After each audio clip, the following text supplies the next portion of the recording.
His fingers break the water's surface, and the face he loves shatters into ripples. Narcissus gasps. Every touch destroys the only thing he wants. He has lain here for days. Moss grows against his skin. His ribs press through flesh that was once the envy of gods and mortals alike. Somewhere in the rocks above, a voice calls his name. Only his name, she has no other words left. How did love become this cruel? The most beautiful mortal ever born chose to die, rather than look away from a pool of water. The gods themselves could not understand it. A goddess of vengeance designed this punishment. A queen's jealousy silenced the one voice that might have saved him. 2 curses. 2 ruins. Can you love someone you cannot speak to?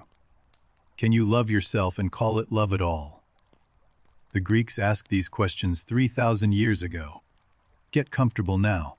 Adjust your pillow, find your warmth. This story has been whispered for 3,000 years, by mothers, by poets, by the lonely. If you drift off before the flower blooms, that is fine. Love stories have always been best told to people already half in dreams. Our story begins with a river god who fell in love with a water nymph, and a child born so beautiful that a prophet wept at the sight of him. Cephissus was a river in central Greece, not just water flowing over stones, but a god who wore the current like a cloak. Liriope swam in his waters one spring morning. The river wrapped around her, gentle, insistent, divine. She could not resist a god's current. Their son arrived with the summer. Liriope held him and knew instantly. This child carried a beauty that would bring suffering, not joy. She carried the infant to Tiresias, the blind prophet who had lived as both man and woman, who saw truths the sighted could not bear. Will my son live a long life? Liriope asked. Tiresias held the child. His blind eyes moved as though reading something written on the dark. He will live long, the prophet said at last, if he never knows himself. The strangest prophecy ever spoken over a cradle. Liriope left the cave more frightened than when she entered. What kind of life depends on never understanding who you are? Years passed. Narcissus grew, and the prophecy was forgotten by everyone except the stones of that dark cave, which remembered everything. By 16, Narcissus walked through the world like a wound. Every eye that found him could not look away. Every heart that saw him broke.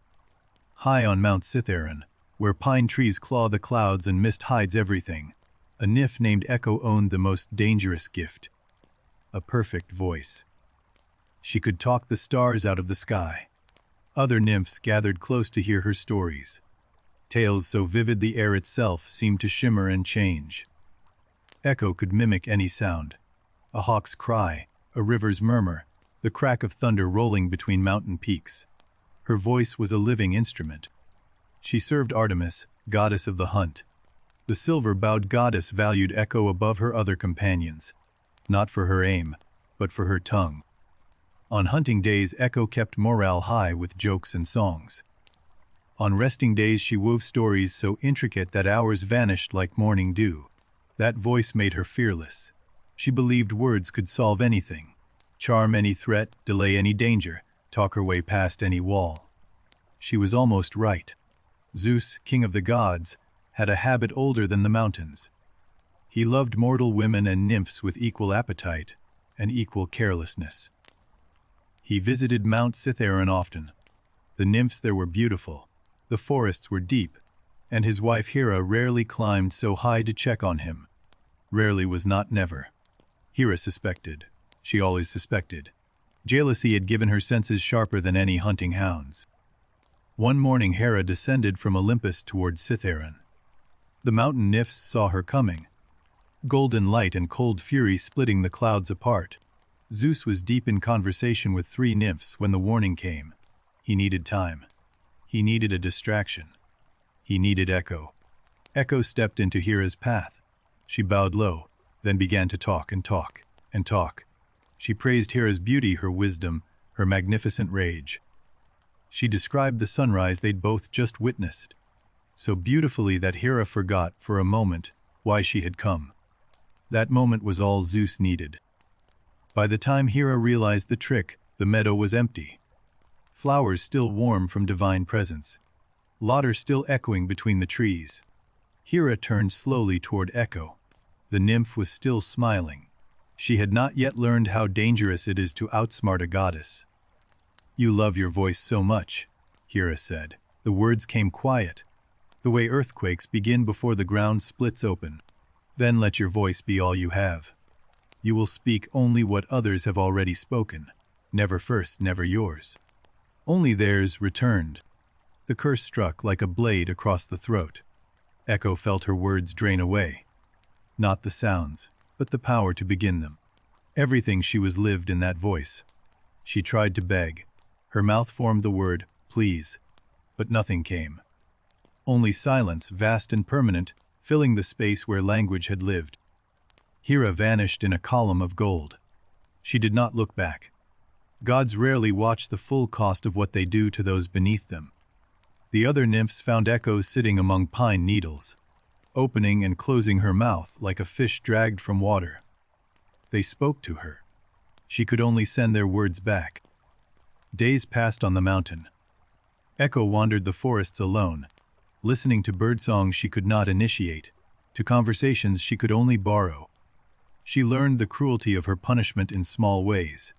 She could not call for help. She could not say goodbye. She could not whisper her own name in the dark. Meanwhile, in the valleys below, a boy was growing into something the world had never quite seen before. Beauty made flesh. Beauty made weapon. Narcissus at 16 moved through crowds the way a blade moves through silk. People parted. People stared. People forgot what they were doing. His eyes held the color of deep water, violet bleeding into blue. His skin caught light the way marble does, as though lit from somewhere inside. He knew he was beautiful. He had always known. The way a river knows it flows downhill, not with pride, but with absolute certainty. Love came for him constantly. A shepherd left poems on his doorstep. A potter's daughter brought gifts she had made with shaking hands. He refused them all. Not with cruelty at first, just absence. He looked through his admirers the way you look through glass, acknowledging the light, ignoring the substance. But absence became contempt. He learned to enjoy the power of refusal. Each rejected heart proved something, that he was above them, untouchable.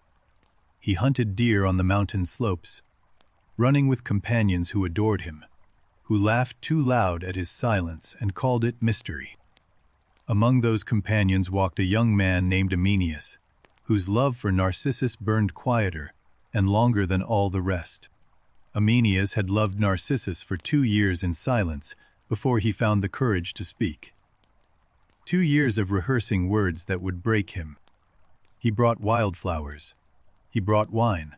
He stood at Narcissus's door and said everything his heart had stored for 700 days. Narcissus listened with his head tilted slightly. The way a cat watches a bird it has no intention of chasing. Then he went inside and came back with a sword. "Here," Narcissus said.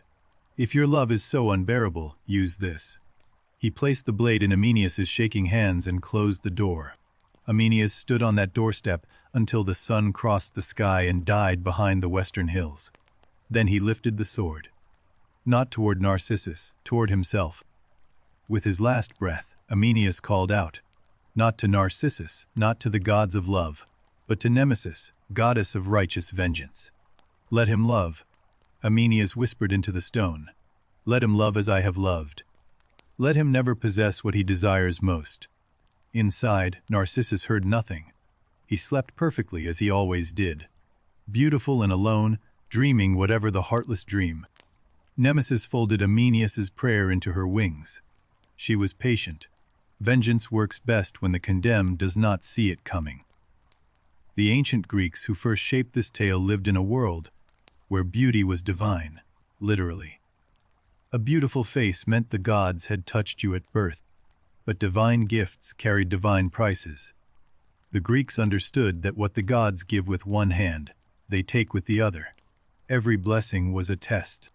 Narcissus was their warning made flesh. Not a monster, not a villain.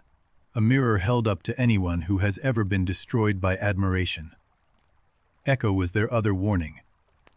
What happens when you give everything to someone who gives nothing back? The Greeks called this a fate worse than death. Picture the storyteller 3,000 years ago, reaching this same moment in the tale, watching the firelit faces of listeners who recognized themselves in it. Narcissus never learned about Amenias. His companions buried the body quietly, the way people protect the powerful from the consequences of their cruelty. Others came after Amenias. A nymph named Rhodope brought him silver earrings from the river. He dropped them in the dust without looking. A soldier twice his age carved Narcissus's name into his own shield and carried it into battle. He died with that name over his heart.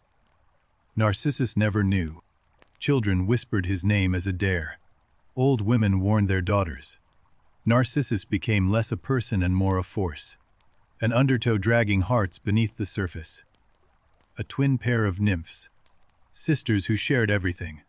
Both loved him and both were destroyed. Their bond broke before Narcissus even learned their names. Each rejection fed something inside him, a coldness that spread like frost across glass. The more he was loved, the less he could feel anything at all. Tiresias's prophecy slept in its cave. He will live long if he never knows himself. The old stones remembered even if the world forgot. One rejected nymph climbed a cliff above the sea and screamed her grief into the wind until her voice gave out.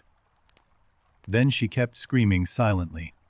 Another left her village entirely, walking north until the landscape changed, and no one had ever heard the name Narcissus. Only then could she breathe. The prayers of the broken began to gather like storm clouds, separate whispers joining into a single voice that rose beyond the mortal world. Nemesis heard every prayer. She collected them the way a spider collects dew, patient, precise, building something strong enough to hold the weight of justice. But Nemesis did not act yet. True justice requires the perfect moment, the instant when the punishment will teach the lesson no other suffering could. Seasons turned. Narcissus grew no kinder. His beauty sharpened with age, cheekbones harder, jaw more defined, eyes deeper and colder, perfection approaching its peak. He took to hunting alone. Other people had become a bore, their adoration predictable, their pain invisible, their words a noise he had learned to filter into silence. The mountain forests became his territory. He knew every deer trail, every hidden spring, every ridge where the wind ran clean and no voice carried. It was on one of these hunts that he climbed higher than usual, up into the pine forests of Mount Cithaeron, where the mist hides everything and voices carry strangely. Echo saw him first, between the trees, moving like something that did not belong in the ordinary world. Too beautiful, too bright, too much like a god pretending to be mortal. Her body knew before her mind did. Heat flooded her skin. Her stolen voice pressed against her throat like a bird beating against a cage. She could not call to him.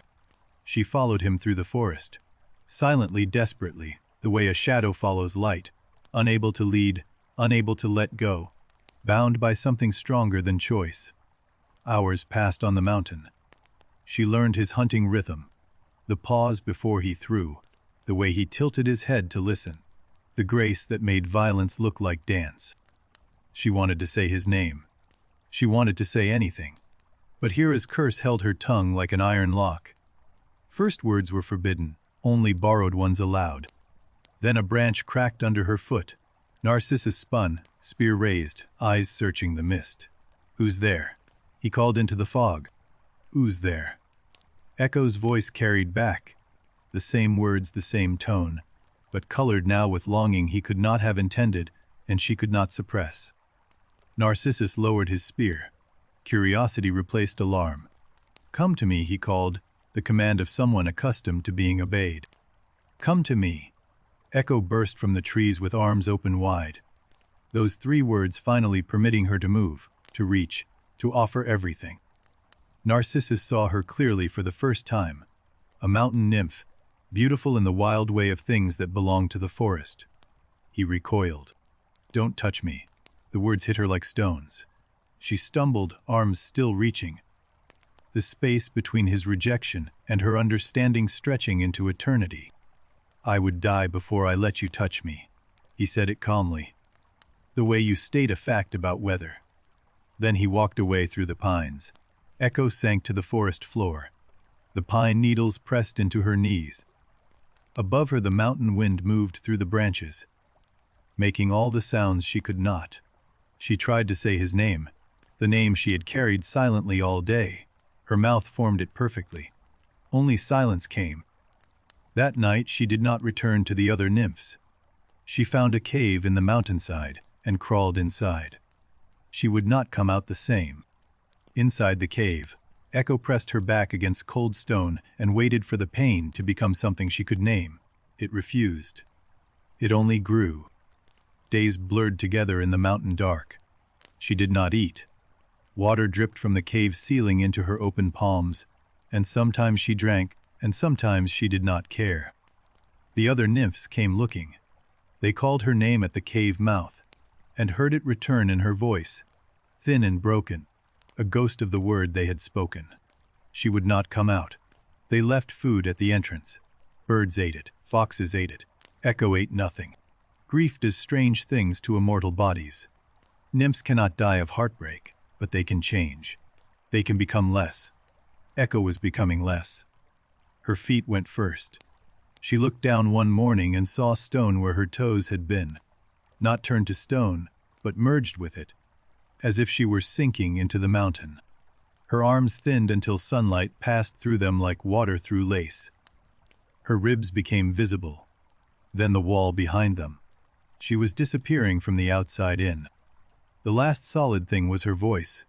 Even as her bones became the mountain's bones, even as her skin became air, the sound of her remained, trapped in stone forever. If you call into a mountain cave today, what returns is echo, not a trick of sound. Her still answering. Still waiting for words she can borrow and send back. That is what Narcissus did to a living creature, with 3 words spoken on a mountainside. "Don't touch me." And the world lost a voice that could charm the stars. News of Echo's fate traveled through the nymph communities like wildfire. Another victim. Another prayer rising toward Nemesis's dark wings. Nemesis felt the web of prayers grow taut. The weight of justice now exceeded the weight of patience. It was time. She descended from her dark realm on wings that made no sound. Even the stars went dim as she passed, as though they knew what was coming and chose not to watch.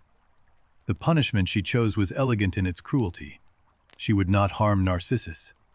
She would give him exactly what he deserved. Himself. Deep in the forest north of the village, there was a pool that no shepherd had ever found. No animal drank from it. No leaf disturbed its surface. Nemesis had prepared this pool. She had stilled the wind around it. She had cleared the water until it reflected more truly than any bronze mirror ever forged. All she needed now was to guide her prey to the water's edge. A thirsty hunter. A hot day. A trail that seemed to appear by accident. Narcissus woke that morning feeling restless. Something pulled at him. Not a sound, not a scent, but a hunger he could not name. He reached for his hunting spear. The forest swallowed him quickly that day. Deeper than his usual trails, past familiar landmarks, into territory where the trees grew closer and the light changed color. A deer appeared. Always just ahead, always just beyond his spear's reach. It moved as though it knew where it was leading him, and did not mind. The sun climbed to its peak. Heat pressed down through the canopy like a hand.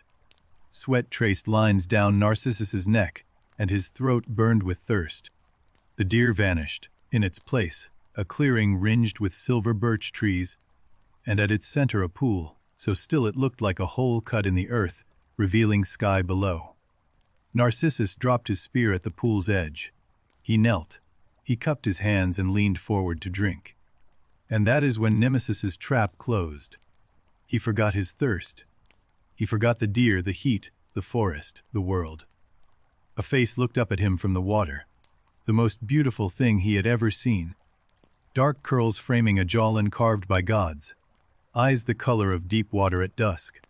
Lips parted in the same wondering expression he wore. Who was this creature? He had never felt this before. Heat spread through his chest. A pressure he had watched others suffer and mock them for. Now it owned him completely.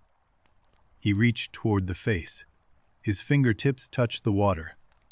The face shattered into rings of light, and Narcissus cried out as though he had been stabbed. He pulled back his hand, waited.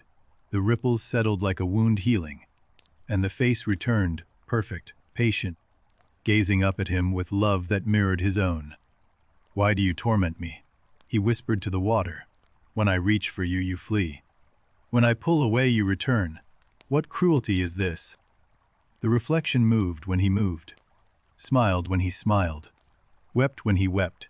It was the most attentive lover in the world, and it was nothing. Hours slipped away unnoticed. The sun moved across the clearing, and he did not follow it.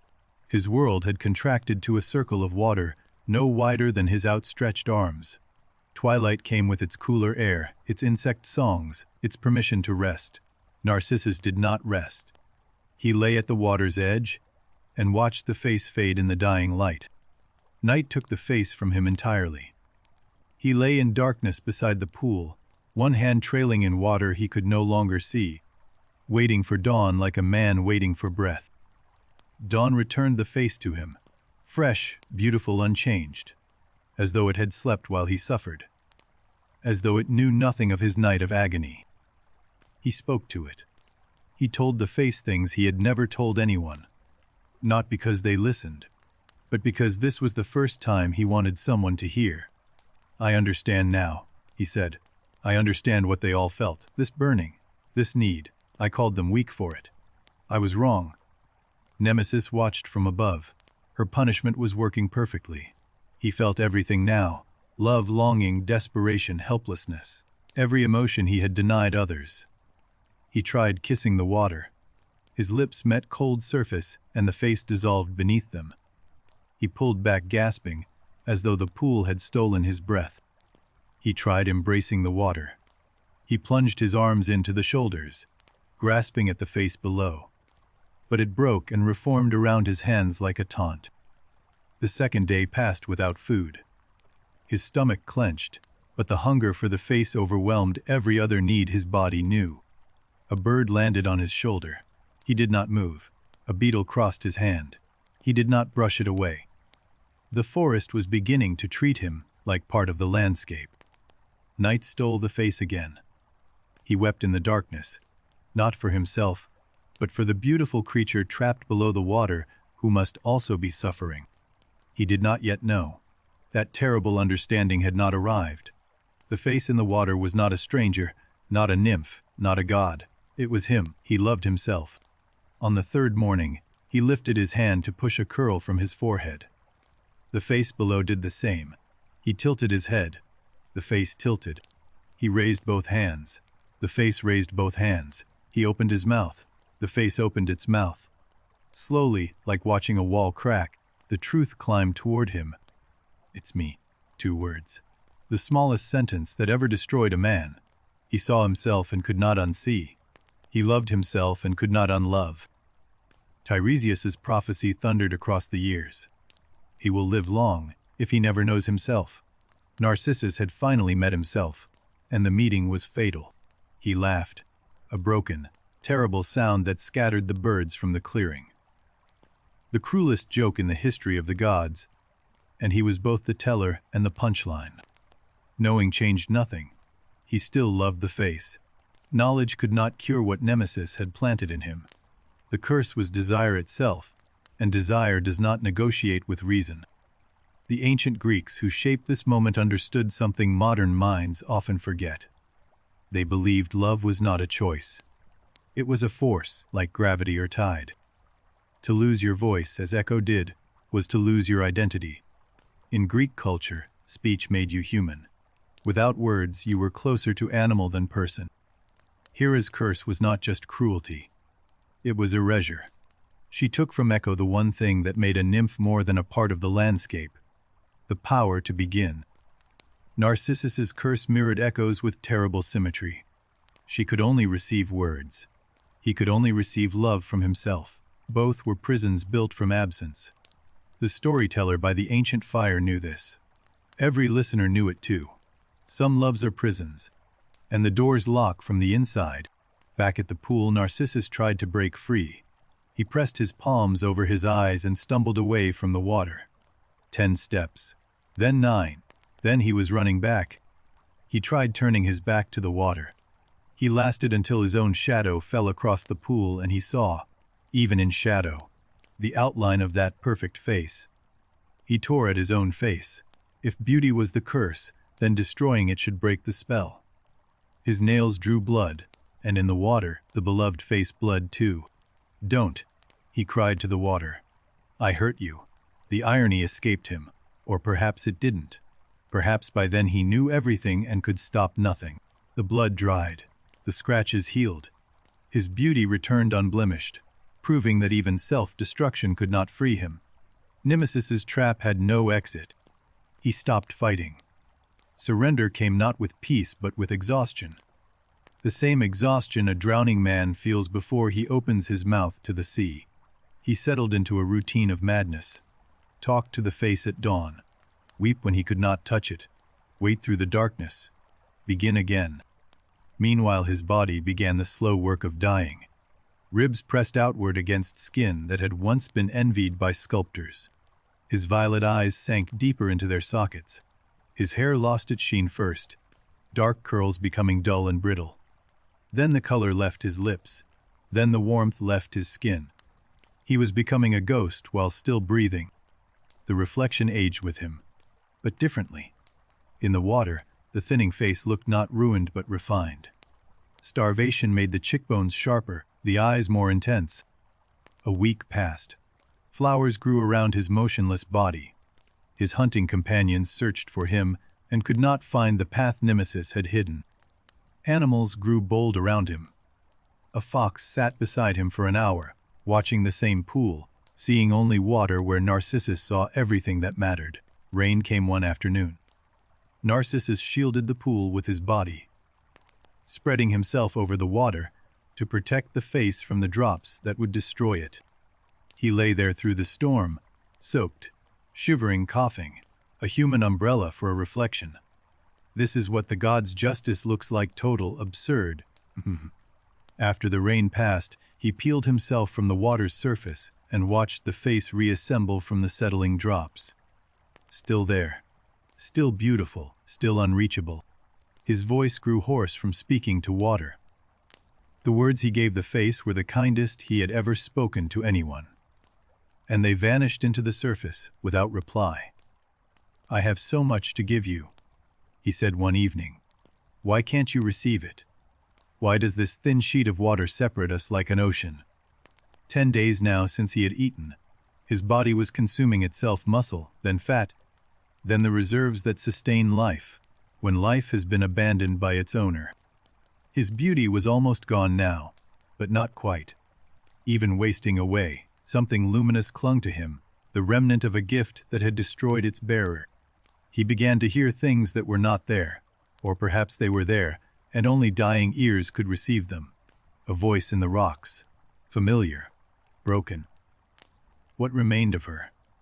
Just voice, just vibration in stone, had followed the sound of his grief across the mountain until she found its source. She could not comfort him. She could not explain. She could only wait for him to speak, and then give his own words back, colored with her sorrow. "I am suffering," Narcissus whispered to the pool. From the rocks, suffering, the word returned, filled with a tenderness he assumed was his own. Two people dying of love in the same clearing. One visible, one invisible. One who could not stop looking. One who could not stop listening. His companions found the clearing at last on the 12th day. They called his name and Echo's voice answered from the rocks. Narcissus. Desperate, overjoyed, still full of love. They tried to lift him. He fought them with the little strength left in his wasted body. Clawing, biting, screaming to be returned to the water. They left food beside him. They left water. They left blankets. He touched none of it. They carried the news back to the village. Narcissus has gone mad. His mother Liriope came. She knelt beside the pool and called his name. He looked at her without recognition. His eyes had room for only one face, and it was not hers. Liriope remembered the prophecy then. He will live long, if he never knows himself. Her infant's death sentence, spoken in a cave when the world was young. She tried to cover the pool. She threw her cloak across the water. Narcissus tore it away with a scream that sent the birds from every tree in the forest. A mother cannot fight a god's curse. Liriope sat at the edge of the clearing and wept, close enough to watch her son die, powerless to prevent it. That night Liriope slept at the clearing's edge. When she woke at dawn, her son was lying in the same position. But something had changed. His breathing had gone shallow. His lips moved. He was speaking to the face, but no sound came now. His voice, like Echo's voice, had finally been consumed by love. Only his eyes still spoke. He mustered one last word. The effort cost him everything he had left. A full breath, the last strength in his throat. The final act of a voice being used for the first and last time to say what mattered. Farewell, he whispered to the face he loved. And from the mountain stones the word returned, farewell, in a voice that had waited years to say it. Did he hear her? Did Narcissus, in that last moment, recognize that the voice in the rocks was not mere echo, but a woman who had loved him unto her own dissolution? His eyes closed. His hand, still reaching for the water, went still. The last breath left him like a whisper looking for somewhere to land. Liriope's scream split the clearing. She rushed to his body and held what remained of her son. Lighter than a child. Lighter than the prophecy that killed him. From the rocks, Echo wept. Her sobs came as broken repetitions of Liriope's cries, fragments of a mother's grief borrowed and returned by a lover's grief. But when the nymphs came to prepare his body for the funeral pyre, Narcissus was gone. His body had vanished. Where he had lain, the moss was pressed flat, and something was growing. A flower, white petals, gold center, head bowed toward the water as though still trying to see its own reflection. Narcissus had not died. He had become. The nymphs gathered around the flower in silence. It swayed once in windless air, a movement that had nothing to do with nature and everything to do with what lived inside. They built the funeral pyre anyway. There was no body to burn, but grief needs a fire. They burned his hunting spear, his cloak, the sandals he left at the pool's edge. Liriope sat beside the pool long after the others left. She touched the flower's petals with one finger, gently, the way she had touched her infant's cheek when the world was new. You were warned. She whispered to the flower. I was warned, and neither of us listened. The pool held their reflections together, mother and son, woman and bloom. She returned to the river, to Cephisus, who flowed as he always had, indifferent to mortal grief, carrying water downstream as though a god's son had not just become a flower. On Olympus, the gods debated what had happened, not with urgency. Narcissus was mortal, and mortals die in interesting ways. But the flower troubled them. Aphrodite claimed the flower. Love made this, she said.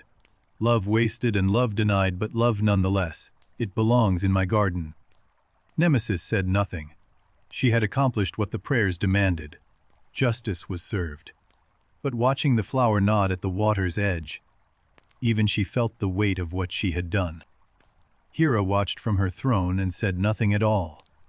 Her curse on Echo had started the chain. She would not acknowledge it. Queens do not admit to collateral damage. Down in the mortal world, the Narcissus flower multiplied. 1 became 2. 2 became 10. Within a season, the pool was rimmed with white, gold blooms all bowing toward the water. People began to visit the pool. They came from villages and cities, drawn by the story of the boy who loved his own face until he died. And they always left quieter than they arrived. Some came to mock. They stood at the water's edge and laughed, and then they caught their own reflections in the enchanted pool, and the laughter died. The pool had kept its power. Nemesis's enchantment lingered in the water. Anyone who gazed too long saw themselves as they truly were. Most could not bear it. Echo remained. Her voice lived in every stone near the clearing, answering each visitor's words with their own language returned. A permanent resident of the mountain's bones. She echoed lovers' promises with extra tenderness. She echoed children's laughter with something that sounded like joy.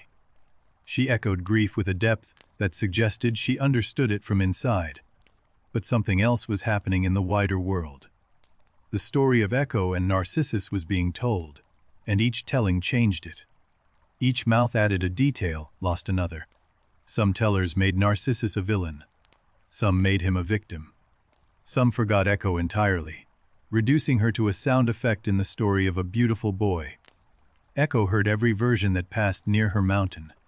She heard herself diminished, simplified, sometimes erased. She could not correct them. She could only repeat what they said. This is the second cruelty of Hera's curse. Not just silence, but the inability to defend your own story. Echo could hear lies about herself and only give them back. The narcissus flower, meanwhile, was becoming sacred.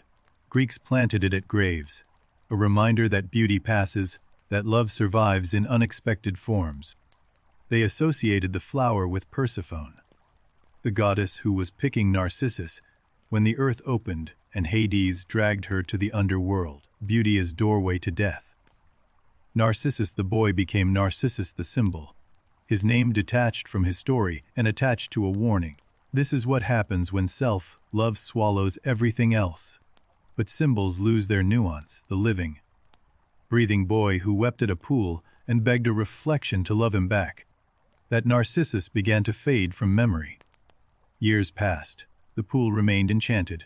The flowers bloomed every spring. Echo's voice answered every caller. But fewer people remembered why. A generation grew up hearing the tale as a simple warning against vanity. They missed the love. They missed the grief. They missed Echo entirely. Then a poet came. He was not the first, but he would be the one who saved the story. His name was Ovid, and he heard things other poets missed. Ovid traveled to the pool. He sat beside the narcissus flowers and listened.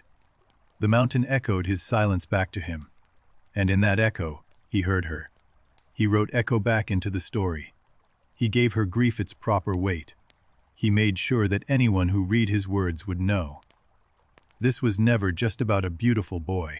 He called his work Metamorphoses, the book of transformations, Echo into stone, Narcissus into flower, pain into poetry, loss into something that endures. Because of Ovid, we still know their names tonight. Because one poet sat beside a pool and listened to the mountain. Echo's voice carries across 2,000 additional years. Ovid's ink dried on the scroll, but the story kept moving, outward from Rome, across seas, into languages that did not yet exist when Narcissus drew his last breath. But we are getting ahead of ourselves. Before the story traveled the world, it lived in one place, a clearing in a Greek forest, where a flower still bowed to its reflection. Let us go back to that pool. Let us sit beside it as the ancient listeners did, and ask the questions they asked, the questions that made this myth immortal. Was Narcissus punished too harshly? He was cruel, yes, but he was also young and beautiful without choosing to be. The gods made him a weapon and blamed him for the wounds. His father was a river god. His mother was a nymph. He was born at the intersection of divine carelessness and mortal fragility, never fully belonging to either world. No one taught him how to carry what the gods gave him. No one said beauty like yours is a responsibility. People will break themselves against you. Be gentle with that. And Echo, was she punished for being clever? For using her greatest gift to protect someone else?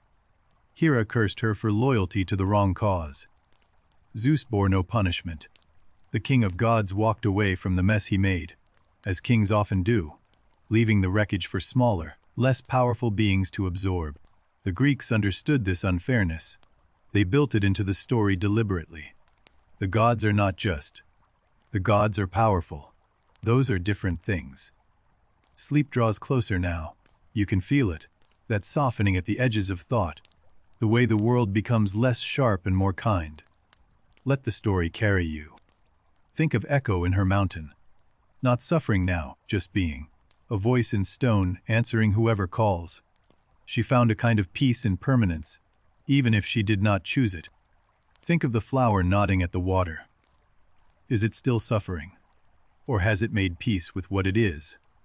A beautiful thing that watches itself in stillness, hurting no one. Centuries passed over the clearing like weather. Empires rose and crumbled, while the narcissus flowers bloomed and faded, and bloomed again each spring. Alexander the Great knew this story.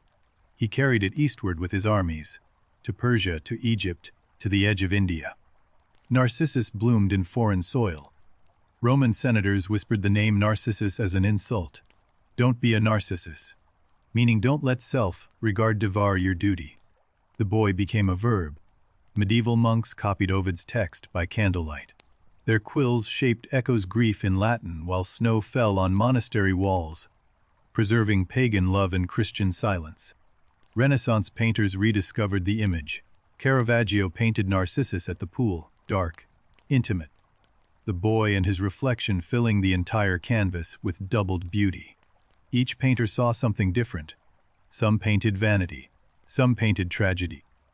The best ones painted both at once. The beauty that destroys and the destruction that is beautiful. Echo was harder to paint. How do you capture a voice in oil and canvas? How do you give form to absence? The painters mostly failed, the poets mostly succeeded. John William Waterhouse painted Echo watching Narcissus from the trees. He got the longing right, the way her body leans toward him while her voice cannot reach. Poets kept finding new angles on the old pain. Rilke wrote about Narcissus as a prayer. Keats wove the flower into odes. Each generation heard something new in Echo's silence. The story survived plagues and wars and the burning of libraries. It survived the fall of Rome and the fall of Greece before it. Some stories are simply too necessary to die. Why? Because everyone has been Echo. Everyone has loved someone who could not love them back. Everyone has spoken into silence and heard only their own words return. And everyone has been Narcissus, at least a little. Everyone has gazed too long at their own image and mistaken the reflection for the whole truth. The myth endures because it holds a mirror up to love itself. The way love demands we see others clearly, while making it almost impossible to see ourselves. Your breathing may be slowing now. Your thoughts drifting like leaves on still water. That is good. The story will hold you while you let go.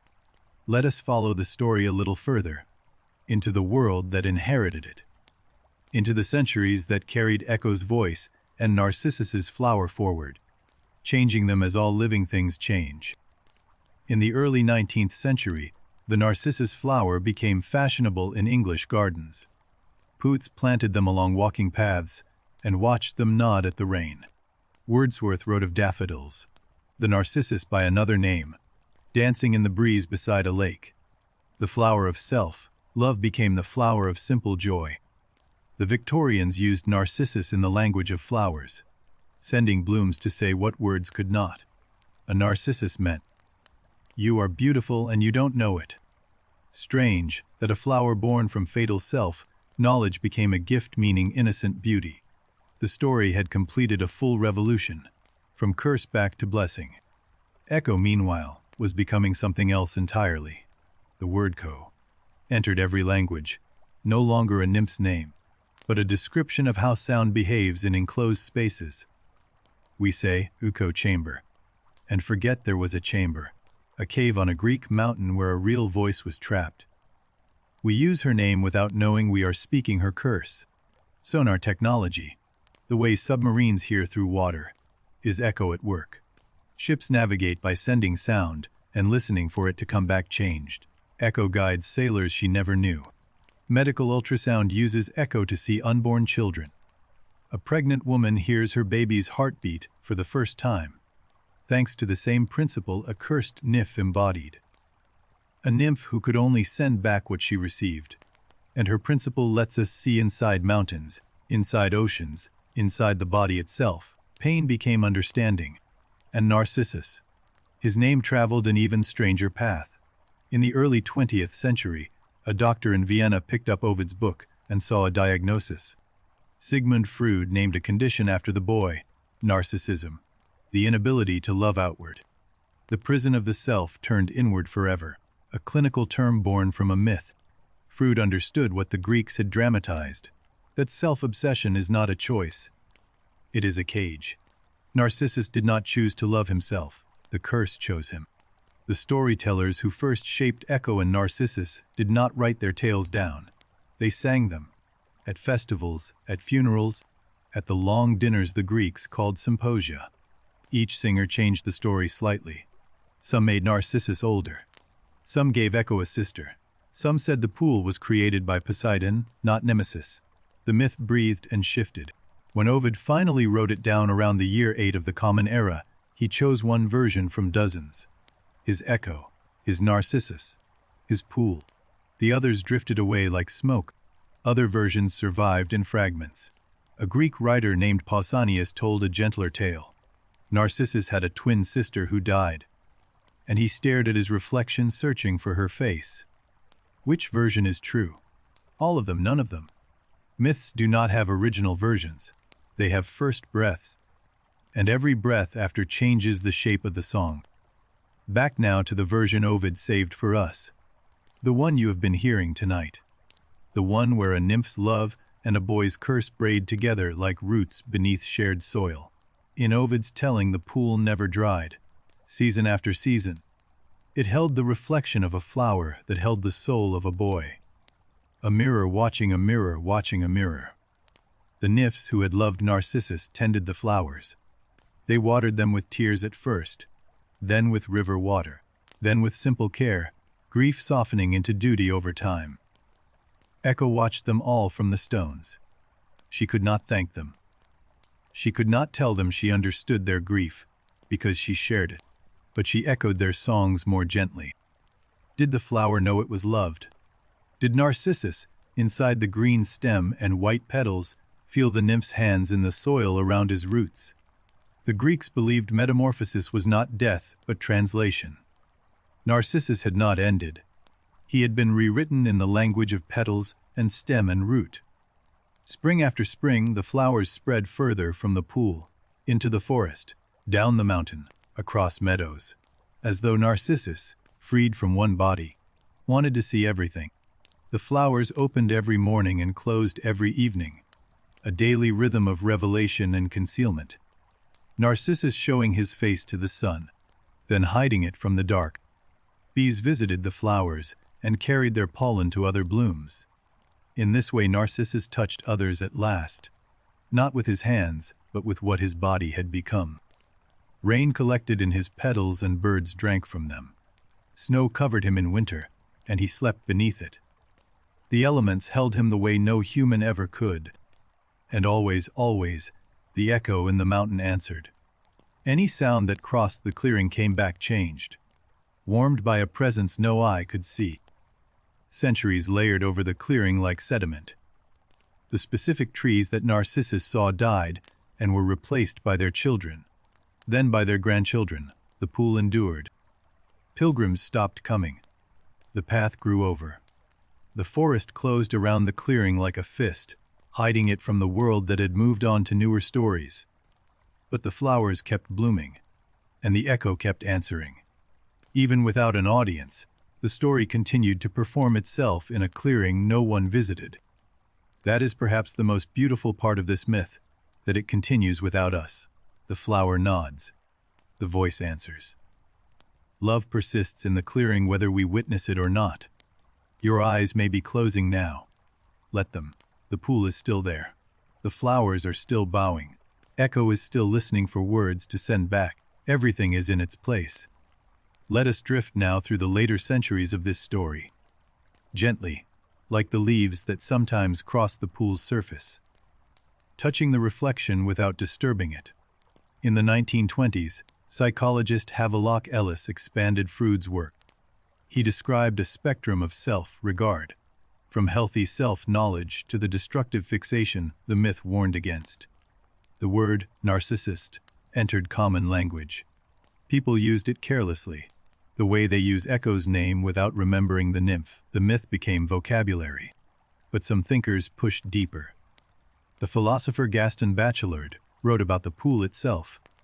The power of still water to make us question which side of the surface is real. Every screen is a pool. Every camera is a mirror. The 21st century built a civilization of surfaces, and Narcissus whispers from inside every one. Social media gave everyone a pool, a curated reflection, a version of yourself that smiles back, that collects approval, that exists only as an image, beautiful and unreachable. And Echo, she is everywhere too. Every comment section, every reply, every voice that can only respond, never initiate. Every borrowed opinion repeated without understanding. The myth saw us coming 3,000 years ago. A storyteller by a fire predicted exactly this. A world of reflections without depth and voices without origin. But the myth also offers the cure. Narcissus was destroyed because he could not look away from himself. The answer was always look outward, see others, truly see them.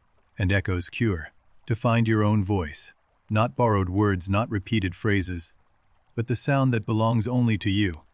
The first word Hera stole from her. The irony is that Echo had her own voice once, brilliant, dazzling, enough to distract a goddess. She lost it through no fault of her own. That is the myth's deepest cruelty. She did not choose silence. Silence was done to her, and this too echoes through the centuries. The voice is silenced not by choice but by power, by jealousy, by those who could. Breathe slowly now, in and out like the tide. Like the rhythm of a story told and told again. You are safe in this telling. You are held by these words. The pool holds its reflection. The mountain holds its voice. The earth holds its flower. And this story holds you, as gently as the night holds the stars. In the years after Freud, therapists began to see Narcissus differently. Not as a warning but as a patient. Not vanity but wound. Not self-love but the absence of it. Modern psychology suggests that what looks like excessive self-love is often its opposite. A desperate attempt to fill a void where genuine self-knowledge should be. Teresia said, "It will live long." If he never knows himself. Perhaps the real tragedy is that Narcissus never truly knew himself at all. He only saw his surface. Self-knowledge is not self-image. The pool gave him image. What he needed was knowledge. The kind that comes from being truly seen by someone who loves you back. Echo could have given him that. She saw past his face to something worth loving. But she could not speak first. And he could not hear anyone who was not himself. Today, Narcissus's name appears in psychology textbooks alongside clinical criteria. Therapists measure something ancient Greeks diagnosed with a story: the disorder of the sealed self. Echo's name appears in architecture. The design of concert halls depends on how sound reflects. Every performance space is built with her principle in mind. In film, Echo and Narcissus appear as templates. Every unrequited love story carries their DNA. Every mirror scene in cinema recalls the pool. The selfie is Narcissus. The voice assistant is Echo. The algorithm that shows you only what you already believe is the enchanted pool made digital. We built their world. But we also built the tools to break the spell. Therapy. Genuine conversation. The courage to look away from the surface and ask, what lies beneath? The ancient storytellers would recognize our world. They would see their warnings walking through our cities. Narcissus on every screen. Echo in every algorithm. And they would not be surprised. But they would also see something they hoped for. People still telling the story. People still sitting together in the dark, listening to voices that carry across centuries. You are part of that chain tonight. Lying in the dark, hearing words that once lived in a storyteller's mouth 3,000 years ago. You are the latest listener, not the last. Let the story settle into you now like water settling into earth. It will be there tomorrow. In the way you look at mirrors, in the way you listen to others, in the way you use your voice. In the clearing, night has fully fallen. The pool is dark glass. The narcissus flowers have closed for the evening. Even the echo sleeps, waiting for morning's first sound to wake her. A moth crosses the water, and its reflection crosses beneath it. Two moths, one real, one not, together for a moment before the darkness swallows both. The stars shift, the mountain breathes. Somewhere beneath the soil, the narcissus bulbs are already preparing for next spring. Life planning itself while the world sleeps. This is the deeper metamorphosis. Not boy into flower, but story into meaning, pain into understanding, one voice's loss into a word that helps us hear. 3,000 years of human hearts have held this tale, each one adding a beat, a nuance, a new way of hearing what the ancient storyteller first sang by the fire. Your heartbeat is one of them. Right now, slow and steady. It carries the same rhythm as every heart that has ever softened while hearing Narcissus whisper, "Farewell." We are almost at the end now. Let the last of the story come to you like the last light before sleep, warm and thin and kind, and almost gone. Here is what remains. A pool in a forest that reflects whatever leans over it. A flower that bows toward its own image without end. A voice in stone that answers every call. Echo's love was the strongest force in this story. It survived the loss of her body, the loss of her voice, the loss of everything except the impulse to answer when called. Narcissus's beauty was the most dangerous gift the gods ever gave. It destroyed everyone who looked at it. And finally, it destroyed the one who could not stop looking. And between them, between the voice and the reflection, between the nymph and the flower, the space where love should have lived remains open, waiting. Even now, that is the final metamorphosis, love itself transformed, not into happiness, not into union, but into something that endures past the end of everything else, into story, into us. What does the pool mean?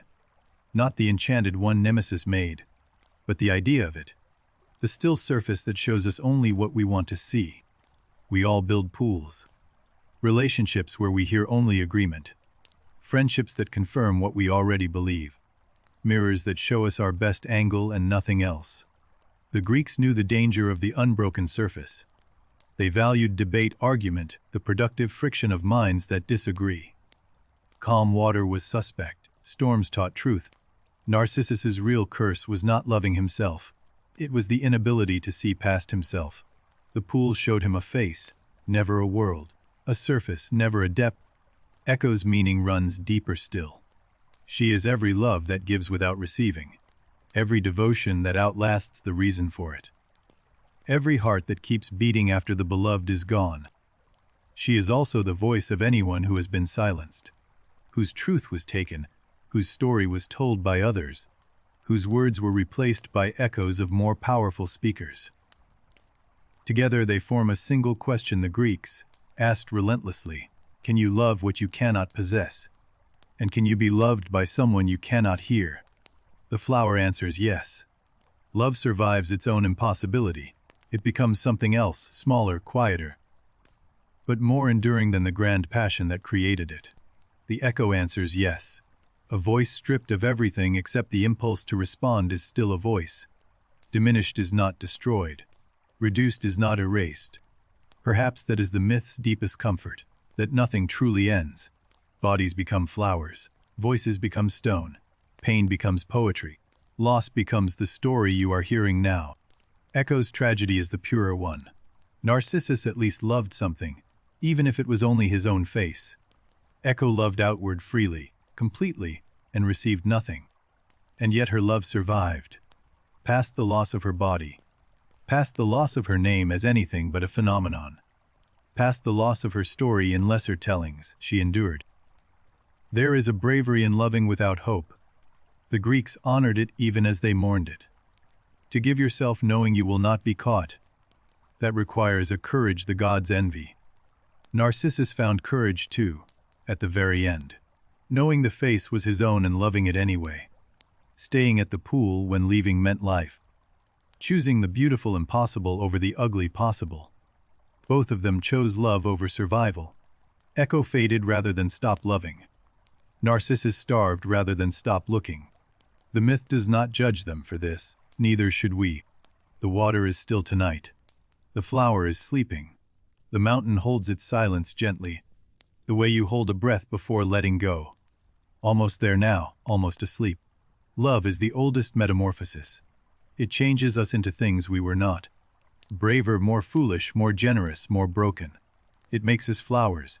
It makes us echoes. It makes us human. The ancients placed Narcissus flowers on graves not as warning but as promise. That beauty persists, that transformation is not ending. That what we love becomes part of the earth itself. And they listened for echoes in mountain valleys, not with dread but with tenderness, knowing that the voice answering was a woman who had loved too much and been punished for the wrong crime. The clearing rests, the story rests, you rest, and somewhere in the stone, echo rests too, 3,000 years at answering, and still not tired, still listening, still here. The narcissus flower grows today on every continent except Antarctica. From one grieving pool in Greece to the entire breathing world. That is a legacy. In Wales, the narcissus is a national emblem. The Welsh call it Sen Peder, Peter's leek. A Greek boy's curse became a nation's pride. Stories do that, become something their creators never imagined. Echo lives in every canyon, every cathedral, every stairwell where sound returns to the speaker changed. She is the most heard and least recognized voice in human experience. Musicians use echo as an instrument. A guitarist plays a note and the delay pedal sends it back. Again, fading, each repetition a small echo singing its borrowed song. The myth gave psychology its most recognizable diagnosis. It gave poetry one of its oldest subjects. It gave language two words that billions use without knowing their origin. Every spring, when the first narcissus pushes through the cold soil, something of the boy pushes through too. The myth renews itself without asking permission. It simply returns like love, like spring. And every time sound bounces back from a hard surface, in a tunnel, across a lake, between buildings, echo answers. She does not need us to remember her, she simply. That is immortality. Not the kind the gods hoard on Olympus, but the kind that seeps into the ground, into the language, into the air itself. The quiet kind, the real kind. Narcissus wanted to be beautiful forever. He got his wish, but not as he expected. The flower is more beautiful than the boy ever was, and it asks nothing of anyone who looks at it. Echo wanted to be heard. She is, every moment of every day, in every corner of the earth where sound meets surface. The most cursed nymph in Greek mythology became the most present voice in the world. The clearing is yours now. The pool, the flowers, the voice in the stone. Carry them with you into sleep the way the earth carries seeds. Gently, in the dark, without effort. Let the pool grow still inside you. Let the surface settle until it reflects nothing but calm. No face. No question, just light on water. Just peace. The narcissus flowers have closed their petals for the night. Even beauty rests. Even devotion sleeps. Tomorrow they will open again, but that is tomorrow's story. Echo's mountain is quiet. Not silent, never truly silent, but quiet. The kind of quiet where breath is enough.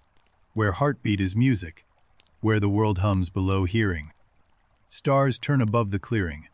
Slowly, the way all ancient things move. Without hurry, without doubt, certain that morning will come because it always has. The wind crosses the pool without waking the water. It touches the flowers without bending them. It moves through the mountain without disturbing the voice inside. Somewhere an owl calls. Somewhere water drips from stone to pool. Somewhere the smallest sound becomes the gentlest echo, and fades, and is held, and rests. Good night, Narcissus. Sleep in your petals. Good night, echo, rest in your stone. Good night to every heart that has loved without return. You are braver than you know. The story is finished. The pool is still. The mountain is quiet. And you are exactly where you are supposed to be. Safe, held, drifting. Sleep now. The ancient stories will keep. They have waited 3,000 years. They can wait until morning.